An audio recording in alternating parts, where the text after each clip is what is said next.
Breaking news mga kasambreros ha, Alden spotted po mga kasambreros. May kasama daw siyang babae, no? Aalamin natin ito. Ako nagulat talaga ako dito mga kasambreros. Ay naku po Pops sa Alden, talagang hindi nawawala ng pasabog ito. Mamaya i-detalye ko to ha, kasi excited ako masyado mga kasambreros. Update muna tayo ha. Ayun, yung kay Ma'am Catherine naman ay may pahiwatig daw yung kanyang post mga kasambreros, no? Tapos si Ma'am Bell sobrang bait, no? Tapos si Donnie rin po ay into golf. So, update muna tayo. Yung video ni Sir Alden, mga kasembreros, no, ay nag-post kagabi ng bagong teaser, no, actually kahapon ito. Sabi dito, redeem BDO Insure Travel and Medical Insurance with your rewards points. Visit www.deals.bdo.com.ph. Dala ng call center na, no? So, download daw natin yung BDO Pay to activate and access your rewards today. BDO Rewards is not a credit card or a deposit product. BDO Rewards. So, tapos yung picture ni Sir Alden dito na may get travel and medical insurance with BDO Rewards. So, yun po siya mga kasembreros, no? Tapos naka dark blue si Alden dito mga kasembreros. Tapos yung A-team ni Sir Alden mga kasembreros, no, nag-post din sila ng kanilang countdown for today. So 6 days to go, pero 5 days to go na lang ito mga kasembreros, no? Kasi kagabi po nila ito na post. Alden Trendsetter 8th anniversary coming Feb 10. So 5 days to go na lang mga kasembreros, no, magkakaroon ng anniversary celebration ang A-team ni Sir Alden mga kasembreros. So napaka-solid din itong A-team ni Sir Alden, no, na kung saan ay talagang matagal na silang parang 8 years na, no, na nagsusuporta mga kasembreros kay Phenomenal Box Office Cinema King. Tapos yung dito yung TCL contract signing ni Catherine mga kasembreros. Nalaman ko dito na 4 years na pala. Hindi pala another 4 years, no, yung kontrata ni Ma'am Catherine, kundi 4 years na siya na endorser ng TCL. 3 hours ago posted ng Vidanes Artist Management. Sabi dito ay 4 years strong with Catherine Bernardo. TCL Philippines renews their partnership with Catherine Bernardo, a partnership built on shared values, strong influence, and meaningful connection with audiences. So VCM is proud to be part of bringing together brands and the right faces that move culture and create impact. Let your brand meet its perfect endorser partner. So yun.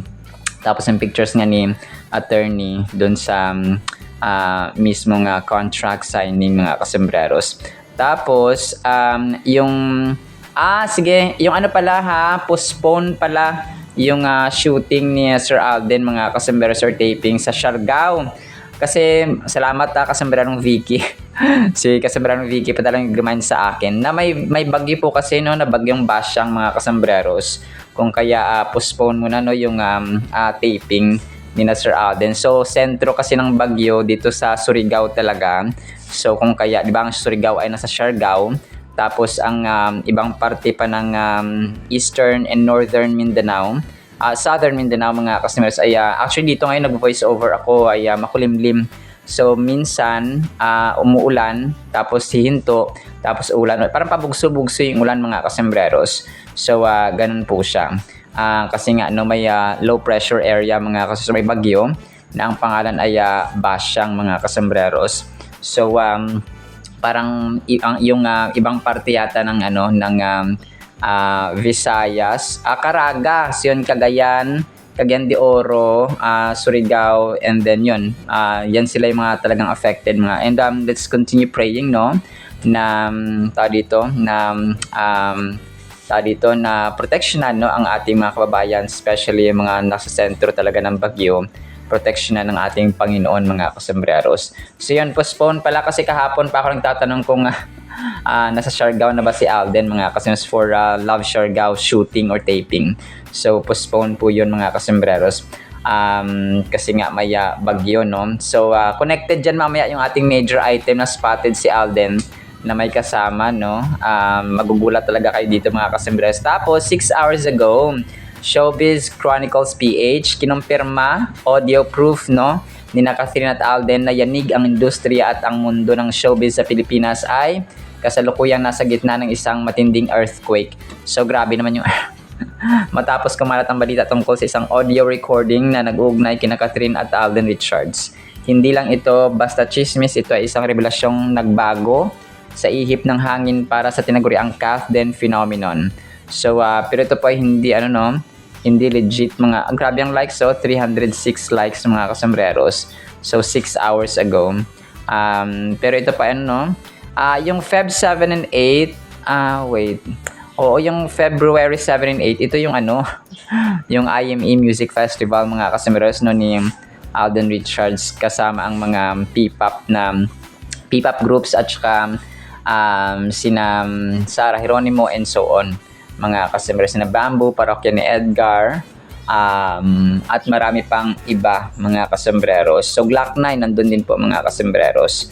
So yon, pero pinamumunuan ito or led by Sarah Geronimo, Bamboo, Parokya ni Edgar and so on. So nakalagay kasi ito 5, 7 and 8. So ito po ay dito medyo wala kasing ganong proof mga kasambreros ng dito ng audio mga kasambreros. So yun po, sige, major item na tayo. Excited ako dito mga kasambreros. Ay nako po, si Alden natuloy spotted sa Singapore. Alam niyo po, yung napansin ko dito yung kanyang puti na damit talaga at saka yung kanyang cap or kanyang sombrero. Sabi ko, parang konti na lang, parang kahawig niya na yung kasama ni ni Catherine mga kasambreros. Konting kulay na lang kasi parang light green, di ba, yung sa So, tao dito, baka magulat na lang tayo. May ganoong sombrero na rin si Alden mga kasambreros, So dito po ay nasa Chinatown, Singapore si Box Office King. Ang kasama niya dito babae ay hindi po hindi po si Catherine or hindi po si April po na pinsan niya ang kasama niya dito mga kasambreros. So lilinawin lamang po natin kasi may mga nagko-comment na So ang nangyari pala dito mga kasambreros, si Sharon itong unang video, kasi tatlong videos yung nakita ko sa TikTok mga kasambreros. Parang nagpa-hi siya dito. So parang normal lang na tao doon si Alden, pero may mga Pilipino na nakaka-recognize sa kanya sa Singapore. So grabe, sabi ko na nga kung ano talagang maisip ni Alden. Pero ang sabi niya dito mga kasambreros, nagpa-check up daw siya. Ang sabi ng ganoon sa comment. Nabasa ko yung comment, hindi ko na na-screenshotan mga kasambreros. Wait, tinan ko. So parang hindi ko na siya na-check, hindi ko na siya. Ito si Rilo. Oo, sabi ni Rilo, nagpa-check up daw po siya. Nakita ko siya sa Chinatown. Tinanong ko po kung nag-tour siya, sabi niya for check up. Diyos ko sobrang gwapo. Hindi ko lang kung anong pina-check up ni Alden. Patuloy nating panalangin si Alden po mga kasambreros. Kung ano po yung status ng health niya. Hindi ko lang alam kung ano yung baka mata or baka kasi sabi dito sa comment, hindi naman sila magsisinungaling itong nasa comment mga kasambreros. Na yun nga, nagpa-check up si Alden. So hindi lang, siguro sabay check up at saka tao dito, gala-gala lang, parang ganoon mga kasambreros. So nasa Singapore nga siya, grabe nakarang araw lang sabi grabe talaga si Pops Alden pag pinopost niya, nagugulat ka na lang andun na siya sa mismong lugar sa mismong lugar mga kasambreros. So siguro nag-private plane ito mga kasambreros para hindi siya mapansin ng maraming tao mga kasambreros. So which is definitely kayang-kaya naman niya Phenomenal Box Office Cinema King ang ganito mga kasambreros mag-arkila lang siya or magre-renta ng private plane ay ox to ox na kay Sir Alden kay Sir Alden mga kasambreros. So nagulat ako dito talaga na akala ko Chinatown sa Maynila, di ba may Chinatown sa Tondo. So akala ko ay Chinatown, yun yata yung Tondo, di ba dati, or parang meron pa na Chinatown. So may Chinatown din pala sa Singapore mga kasambreros. So may ibang mga videos dito of course na nakakilala kay Sir Alden. Sabi niya, Diyos ko, kaba ko grabe. Nasa Singapore si Alden. Grabe din yung kaba niya. So kasama niya si Mama Ten mga kasambreros. Tingnan niyo yung pormahan ni Alden talaga sa cap mga kasambreros. Naku po. Ito na naman na nagbabalik naman ako doon sa may spotted si Ma'am Catherine at saka si Mayor Mark Alcala daw, mga kasombrero. Palagi ko Alden talaga yun, no? Nako po. Yung kulay green, light green, no? Mag-cap ka ng, mag-sombrero ka ng light green, Pops Alden. Para ma-confirm natin na ikaw nga yun. Tapos yung isa dito, medyo malayo. Chinatown, Singapore, hindi ko expect andito ka lang sa Chinatown, Alden Richards at saka si Alden Richards at saka si Mama Ten. So tapos parang tinuturo niya mga kasmeros, no, si Alden yun, naglalakad siya, oh. So parang alam niyo mga kasembreros, parang sa pagtatagpi-tagpi ko na yung mga istorya dito, ha. Pops Alden, naku po, bigla ka na namang sumusulpot-sulpot, no? Ikaw ba talaga yung nasa Rockwell, Makati? O si, si Mayor Mark Alcala? Kasi yung si Alden kasi tsaka si di ba, si Ma'am Catherine, sila clingy masyado. So, ko po, maglalabasan din ng mga ebidensya, mga kasembreros. Huwag kayong mag-alala, ha? Kasi makakalap din natin yan soon. So mga mga pambansang investigador ng CASDEN, mga kasembreros. So lang tayo dito, Team Loki, no, Team Panatag, mga kasembreros. Sa mga gusto lang, ha, sa mga ayaw ay dito, wala tayong pilitan. So kung boto kayo kay Mayor, so go. Kami po ay wag niyo rin pong pagbawalan na kay Alden. So pag meron ng mga ebidensya, so yun lang. Tapos, so yung pangalan pala nung Sharon na nag-post sa TikTok na isang video ay si Ma'am Sharon Tagibaw, no, mga kasembreros and mga Cathenatics. So talagang nakakagulat, shocking ito. Ako man ay nagulat, mga kasembreros.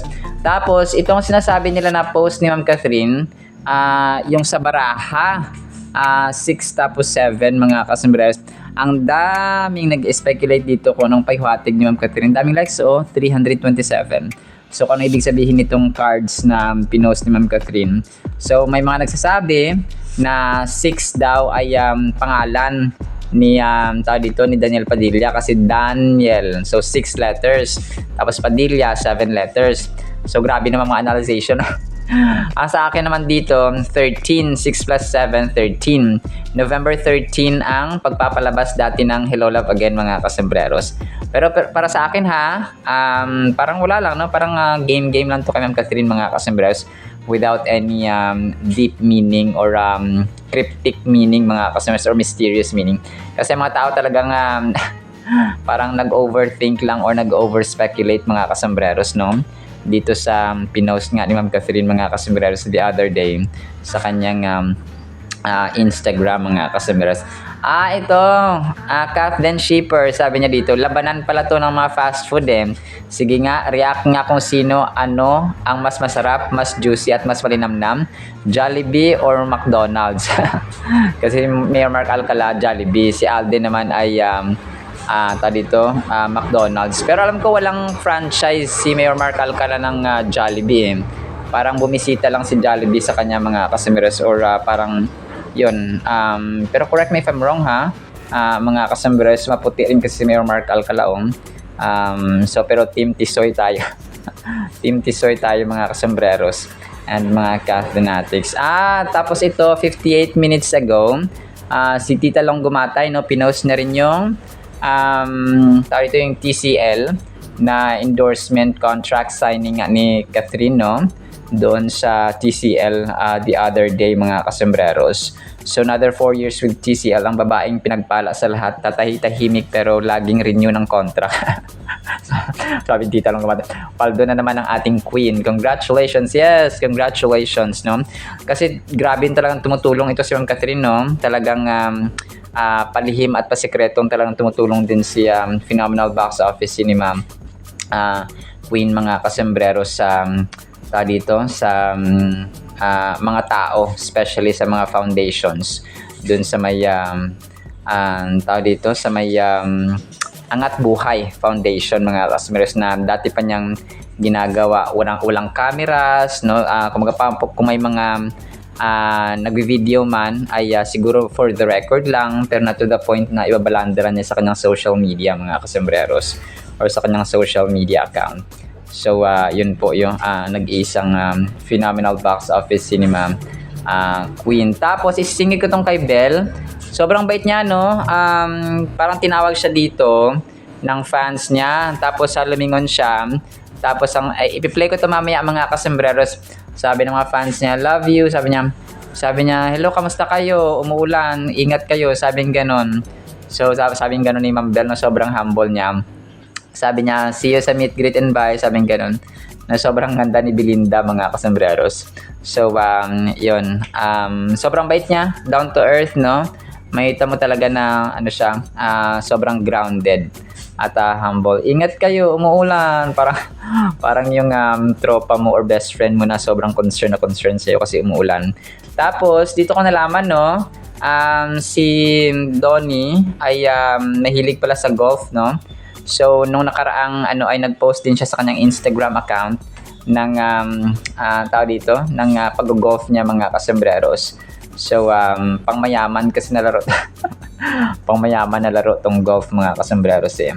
So, yayamanin si Donato, mga kasembreros, no? Mga box office din kasi yung nila, no?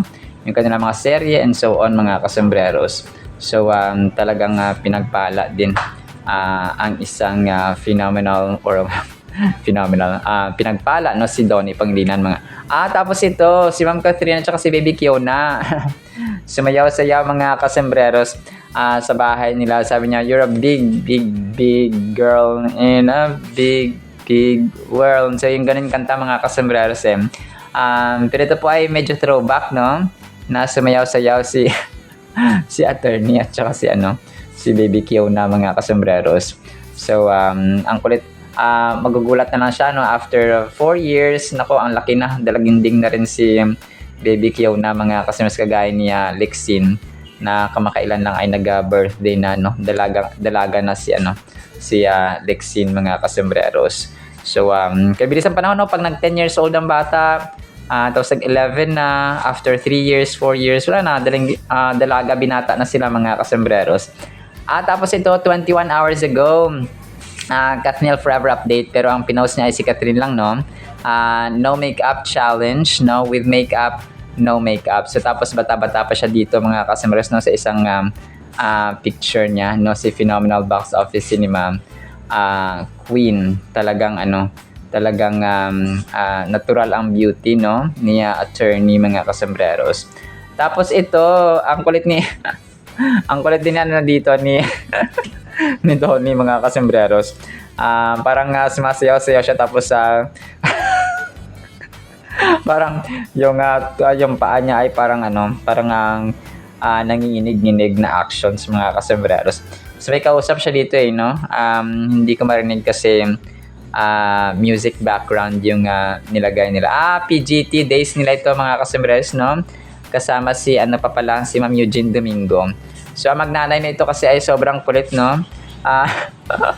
May mga times doon na sila nagbibiruan, mga kasembreros, na parang tunay na magnanay, mga kasembreros.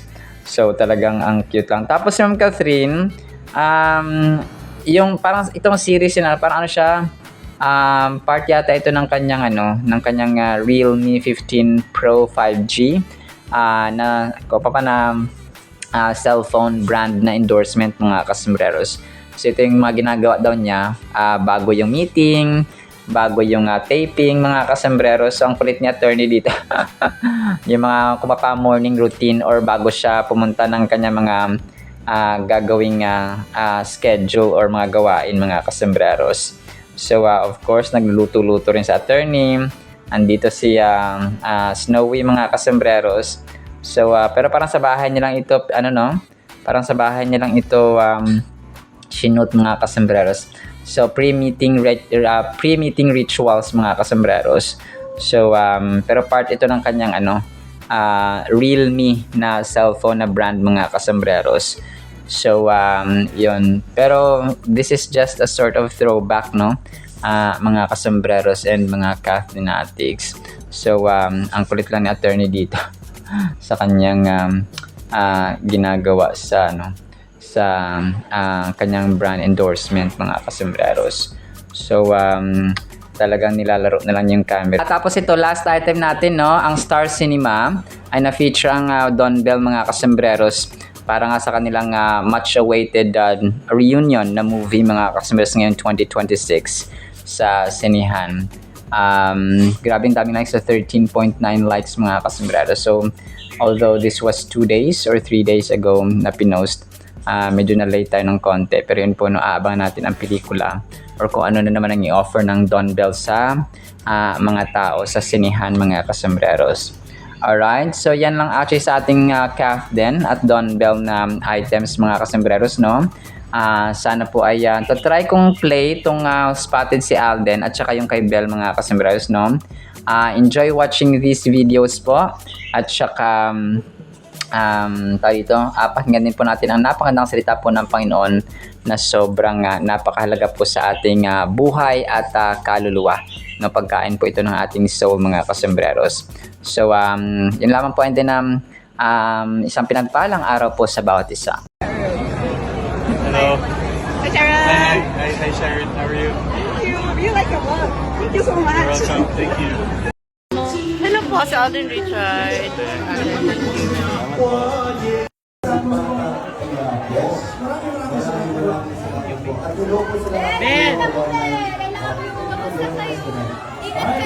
Palakpakan naman po natin Kylie Shani and Johnny Pangilinan. Alright, Grabe, sobrang the best ng ating Word of God mga kasembrero. Sana po ipatapusin natin ha. Ang title po ay Sa Panalangin Kasi. Bakit kaya ano? Philippians chapter 4 hanggang 6 o verses 6 hanggang 7. Be anxious for nothing, but in everything by prayer and supplication with thanksgiving let your requests be made known to God, and the peace of God which surpasses all understanding will guard your hearts and minds through Christ Jesus. Okay? Ito mga kasembreros, alam kong nabasa na natin to, narinig na natin to ng maraming beses mga kasembreros, na huwag tayong mabalisa, huwag tayong masyadong mag-worry sa buhay, ma-trouble sa buhay mga kasembreros, bagkus ay manalangin, no? Manalangin, manalangin, manalangin. And yun naman talaga dapat, okay? Repetition. Kumaga pa yung ating schedule araw-araw ay dapat routine na natin. Di ba nga, di ba araw-araw nito kumakain, di ba? 3 beses ang araw. So paulit-ulit lang din yung ating ginagawa, no? Yung pagtrabaho, pagpasok sa eskwelahan, no? Pag kunwari may mga mag-aasawa, magpapakasal. So cycle lang din ang life ng tao mga kases. Pero within that cycle, within that schedule or routine natin araw-araw na repetitive naman natin ginagawa talaga, no, paulit-ulit mga kasembreros, ay dapat nasama, no, nandyan sa gitna or nasasali natin sa schedule natin araw-araw yung panalangin. Kasi sa anumang season, anumang status natin, nasa yung ating mga sitwasyon yan ay masaya, yung sitwasyon man natin ay may problema tayo, sitwasyon man natin ay may mga broken heartedness tayo, and so on mga kaso. So anumang sitwasyon, anumang status ng buhay natin mga kasemberos, dapat po ay nandoon talaga ang panalangin. Bakit? Kung nasa problema ba tayo, hindi na ba tayo kumakain? Bakit yung may trials ba tayo na kinakarap, hindi na ba tayo humihinga, hindi na ba tayo hindi na ba tayo matutulog, hindi na ba tayo gigising, hindi na ba tayo maliligo? So parang ganun ba? So kung ang mga basic necessities natin, yung mga basic routines natin araw-araw ay hindi natin kinakalimutang gawin, no, part na ng ating lifestyle mga kasembreros. So how much more ang panalangin na napakahalaga nito mga kasembreros. Ito yung pakikipag-usap natin sa Panginoon, ito yung communication natin sa Panginoon mga kasembreros, and at the same time dito tayo nakikipag-usap, no, way natin or pamamaraan natin na nakikipag-usap tayo sa manilikha, no, dakilang creator mga kasembreros, dakilang manilikha natin. So parang tatay natin, nanay natin, no, kapag nasa isang bahay lang tayo, tapos dinadaan-daanan na natin sila, hindi natin sila kinakausap. So sa isang araw, so nang isipin nila, may galit ba sa akin tong anak ko na to? Bakit hindi ako kinakausap? So parang ganun mga kasembreros ba? So how much more yung tatay natin sa langit mga kasembreros, na binigay ang lahat-lahat, no? Binigay ang kanyang kaisa-isang anak mga kasembreros na si Lord Jesus Christ. And siya mismo ang ating creator, siya mismo ang lumikha sa atin, no, sa katauhan mga kasembreros. Na-imagine nyo ba, no? Di ba tayo mga tao ay mamamatay, tapos hindi na tayo mag-spend lang ng 1 million years sa kabilang buhay. Kapag mamatay tayo tapos napunta tayo sa langit, then it's forever. Kapag namatay tayo tapos napunta tayo sa impyerno, then it's forever. So definitely mas pipili natin of course no na mapunta sa langit mga kasembreros kaysa sa impyerno kasi it's forever. So kung nagre-ready tayo, naghahanda tayo ng future natin na pag-aasawa for example, makapag-build ng magkaroon ng anak, magkaroon ng future yung mga anak. So kung nagpaplano tayo sa mundong ito mga kaso, bakit hindi tayo nagpaplano sa kabilang buhay? Okay? Kung futuristic tayo sa mundong ito, bakit hindi tayo nagre-ready ba? Ano yung ginagawa natin for the eternal life? Okay? Ganito lang ba yung buhay? Ganito lang ba yung buhay? Trabaho, sahod, bibilhin yung gusto ko, bibilhin ang kailangan ko, bibilhin yung kailangan ng mga anak ko, school supplies for example, tapos pag lumaki na sila o nakagraduate sila sa college o magkakaroon na sila ng magkakaroon na sila ng sariling pamilya, tapos magkakaroon ako ng sariling apo, tapos mamamatay na ako. So ganun lang, parang ganun lang ba yung buhay mga kasama? So parang it's walang purpose, walang meaning. Hindi po ganoon ang ating yung ating purpose sa mundong ito mga kasama. Merong mas malalim at mas dakilang purpose ang Diyos natin mga kasus kung bakit tayo po ay nag-exist at nabubuhay sa mundong ito, and that is to serve Him mga kasimas, no?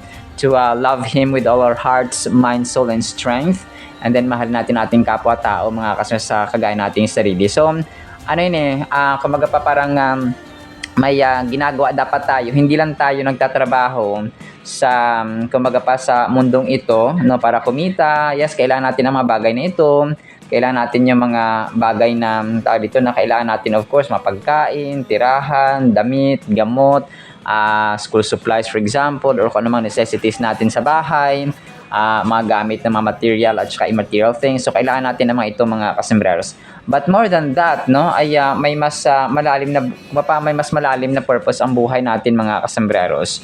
So kung hindi tayo nagbabasa ng Biblia, kung wala tayong panahon sa simbahan, kung wala tayong panahon sa paggawa ng mabuti, kung wala tayong panahon sa panalangin, then ang buhay natin ay hindi nakasentro sa Panginoon.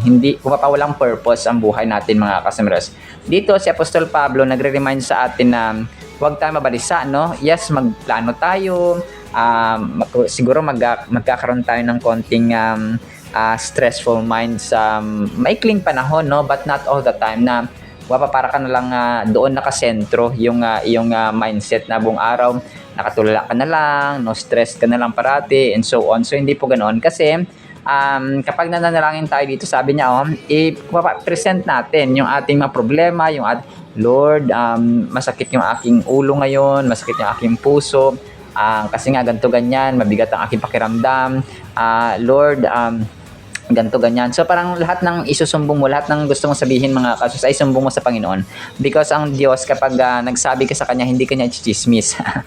Kapag tayo po ay nagkwento sa ating kapitbahay, sa ating kakilala, minsan ay chinichismis pa tayo sa iba mga kasus, pero ang Diyos po natin ay solusyon ang Kanyang ibibigay sa atin mga kasus, solusyon, peace, comfort mga kasembreros, at kagaanan ng loob, no, kapag tayo po ay nag-voice out, no, sa panalangin sa ating Panginoon. Siya po ay talagang willing with arms-eyed open mga kasembreros, no, na tayo po ay tinatanggap kapag tayo po ay nananalangin na may pure intention, dalisa yung ating intention, yung ating nagpapakumbaba tayo, and then humingi tayo ng patawad at saka nagre-repent tayo mga kasembreros, tapos nagpapakumbaba tayo sa Kanyang harapan na we're saying na hindi namin to kaya, we are nothing and useless without you, yung aming buhay ay purposeless at meaningless, no, kung wala ang Panginoon, and so on. So without God we are nothing. So yun yung mga bagay, yun yung mga words na pwede nating sabihin mga kasmas every time we pray,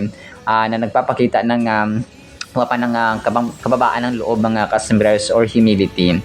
So ang pinakagusto ko rin dito yung sinabi ni Apostol Pablo sa medyo dulo, sabi niya, and the peace of God which surpasses all understanding will guard your hearts and minds through Christ Jesus. So yung kapayapaan ba ng Diyos mga kasembreros na hindi siya normal, hindi sa level ng mundong ito at hindi makukuha sa mundong ito mga kasembreros.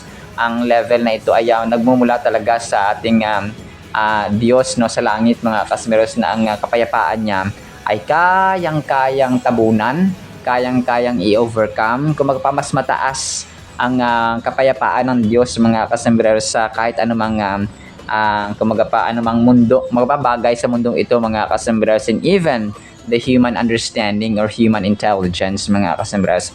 This verse reminds us of the power of prayer and gratitude in coping with anxiety and finding peace in challenging times.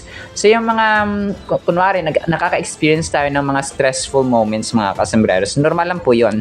Yung maging anxious tayo sa buhay, okay lang po yun. Pero wag tayo magdual doon. Kung magpawag nating tirhan, no, daanan lang natin mga kasembreros.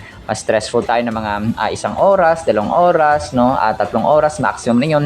Pero wag tayo mag-dual doon na hindi na tayo kakain, hindi na tayo matutulog, hindi na tayo magpapahinga, hindi na tayo magtatrabaho, and so on mga kasos. Kasi maapektuhan talaga lahat, no?